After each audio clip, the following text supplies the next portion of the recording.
আজিৰ পৰা গোগামুখত মিছিং স্পৰ্টছ কাৰ্নিভেল 2024 আৰম্ভ অনুষ্ঠানৰ মুখ্য অতিথি হিচাপে উপস্থিত থাকে বক্সাৰ লাভলীনা বৰগোহাঁই শিক্ষামন্ত্ৰী ডাক্তৰ অনুজ পেগু মিছিং জাতীয় সংগঠন টিএমপিকেৰ উদ্যোগত আয়োজিত দ্বিতীয় বাৰ্ষিক প্ৰতিযোগিতাখনত অংশগ্ৰহণ সহস্ৰাধিক যুৱক যুৱতীৰ গোগামুখ মহাবিদ্যালয় খেলপথাৰ গোগামুখ উচ্চতৰ মাধ্যমিক বিদ্যালয়ৰ খেলপথাৰ মহুৰী কেম্প ৰাজীৱ গান্ধী ক্ৰীড়া প্ৰকল্প আৰু গোগামুখ বালিকা উচ্চ মাধ্যমিক বিদ্যালয়ৰ খেলপথাৰ অনুষ্ঠিত হৈছে স্পৰ্টছ কাৰ্নিভেল 2024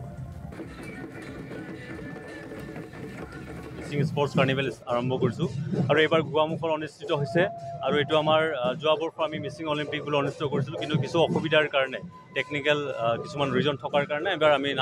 নামাকৰণ সলনি কৰি মিছিং স্পৰ্টছ কাৰ্নিভেল বুলি অনুষ্ঠিত কৰিছোঁ আৰু ইয়াতে আমাৰ প্ৰায় 16খন জিলাৰ 2000তকৈ অধিক খেলুৱৈ অংশগ্ৰহণ কৰিছে আৰু এটা উলহ মালহ এটা পৰিৱেশত আমি শুভাৰম্ভণি অনুষ্ঠান আয়োজন কৰিছোঁ মই ইয়াৰ আগতো এবাৰ টিএমপিকে এটা প্ৰগ্ৰামত আহিছিলোঁ তাতো তেতিয়াও প্লেয়াৰসকলৰ খেলৰে এই কম্পিটিশ্যন আছিলে আৰু এইবাৰো যিহেতু এই সকলোৰে লগত এটা আন্তৰিক সম্বন্ধ গঢ়ি উঠিছে বুলি মই ভাবোঁ আৰু মই এযোৰ গ্লাভছ টিএমপিকে দিছোঁ মোৰ অট'গ্ৰাফলৈ আৰু